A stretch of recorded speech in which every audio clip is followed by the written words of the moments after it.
Quand Aline Chauvet a acheté cette maison, elle pensait y passer des jours heureux. Mais l'aventure s'est transformée en cauchemar. Les ennuis commencent en 2018, lorsqu'Aline veut faire des travaux et construire une extension. Elle fait alors appel à un maçon, mais constate, une fois les travaux terminés, plusieurs malfaçons. C'en est une d'entre elles, la partie nouvelle, la partie ancienne. Il a fallu bien recombler pour pas que ça prenne l'eau en fait. Il y avait un trou. Donc oui, il y avait un trou. Eh ben, je me dis que je vais m'armer de courage et qu'on va avancer parce que derrière, il y a d'autres artisans qui attendent de commencer leurs travaux. Voilà, sauf que le pire reste à venir. Les problèmes s'accumulent lorsqu'Aline Chauvet contacte un nouvel artisan.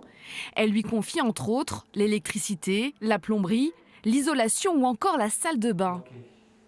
À première vue, on peut se dire que c'est déjà pas trop mal, sauf qu'en fait, derrière le carrelage que vous voyez, il n'y a pas eu d'enduit d'étanchéité demi.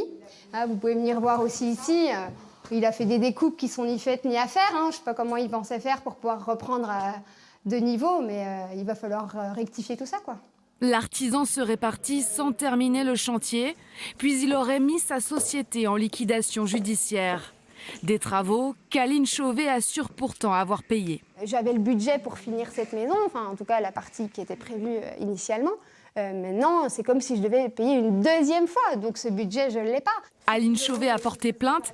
Des procédures judiciaires sont en cours. Elle attend aussi la venue d'un expert. Mais ces démarches sont longues et fastidieuses. Après des années de galères et des pertes estimées à 70 000 €, sa maison n'est toujours pas habitable.